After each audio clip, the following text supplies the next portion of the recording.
More Jessica, please, for a little bit of everything. Hey y'all, welcome back to More Jessica, please. If this is your first time here, subscribe. We get down and dirty in the kitchen, but like dirty in a good way. But today we're making my favorite sheet pan meal. It's delicious. Here's everything I'll be using today. And again, this recipe is really adaptable. If you don't eat shellfish, you can use chicken. You just have to cook it separately. I actually do have pork andouille sausage. You can get turkey sausage or chicken sausage. The biggest thing is to take the idea with you and then modify it to best fit your dietary restrictions, needs, or preferences. So this is all we need outside of spices. We have some peppers, we have our shrimp, we have some sausages, we have broccoli, and we have Brussels sprouts. So let's get all this stuff prepped and go from there. First things first, I wash and cut up all my vegetables. You know, I was a little lazy here. I just used water and a little bit of vinegar. But if you want to be fancy with your veggie wash, go ahead. Not only did I cut up my veggies, but I deshelled the shrimp, took all the little poo out. No fun. I zoomed this up because I figured you all didn't want to see me prep for 15 minutes. But that's about how long this took me. All right, y'all. Everything is chopped up.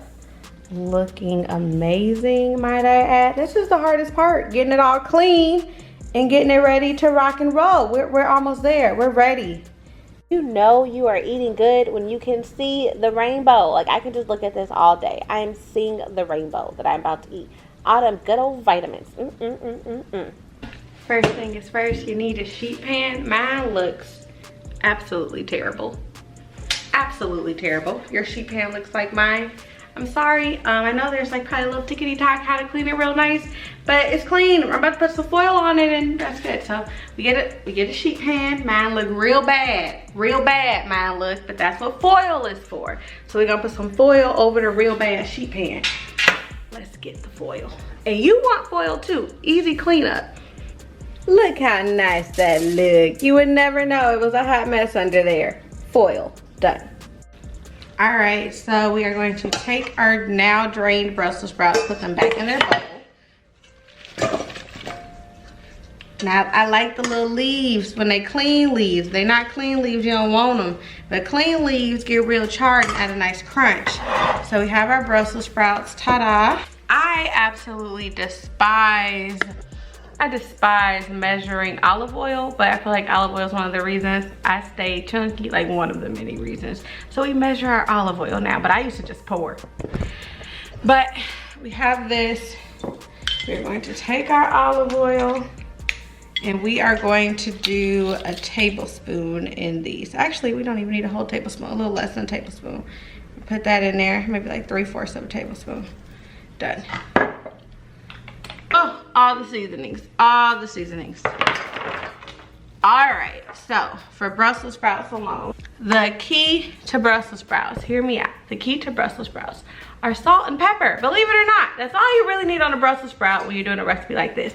We're gonna do more than just salt and pepper, but make sure you don't forget those too, because some of y'all be like listening to recipes, listening to music, talking on the phone, texting, then you forget something, you wanna blame me that your food is nasty. Put at least some salt and pepper on them Brussels sprouts. But okay, so we got Brussels sprouts. While I'm fussing at you, and the olive oil. Do not forget the olive oil on the Brussels sprouts. But while I'm fussing at y'all, I have pink Himalayan salt, cracked pepper, a little bit of garlic powder, paprika on them. We're gonna use like this same seasoning for almost everything. Oregano. Once I have all of my seasonings on, I then go in and I stir it all up so that olive oil helps all of the seasonings really get stuck and attached to our Brussels sprouts. Then you just pour them on the sheet pan. This is pretty much a copy paste for all of your vegetables that you're going to do. You season them up and then you put them on the pan.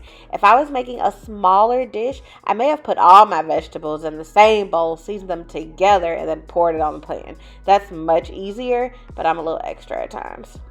Here I am seasoning up my peppers. Like I said, copy and paste olive oil and seasonings. I did add some salt-free garlic and herb that I got from Target. But, you know, make this dish your own. You just want to season your veggies. Have a thing called season your salad. Season your veggies. It makes them delicious. And char them. But we'll get to that later. In my opinion, peppers and Brussels sprouts take the longest to cook.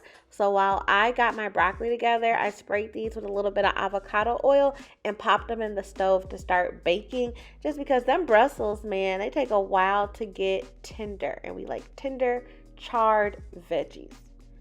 While that's cooking, let's doctor up our broccoli. After you get your broccoli seasoned, I add the broccoli and the sausages to the sheet pan. Right now, your Brussels sprouts and your peppers have been cooking for a while, so just add these on too. If you're going to add shellfish to this meal or chicken, even the steak, I highly suggest cooking it separately. For the chicken, of course, salmonella, we don't want that getting on our veggies until the chicken's like thoroughly cooked. For the shrimp, I don't know if it's just me or the shrimp that I buy, but sometimes they get like real watery and secrete like a little white film. I don't know. Maybe it's just me and my imagination, but I cook it separately. But we're doing the same thing. I added some olive oil and those fave seasonings, emphasis on the garlic powder and the paprika, and a little bit of salt. I use pink Himalayan here, and then I'll put all the seasonings in the comment section. You all don't scramble to write them down. They'll be there for you. But cook your shrimp till they're thoroughly done. There's like instructions online. I do about 2 to 3 minutes each side. I don't want them too cooked, but I dang sure don't want them raw.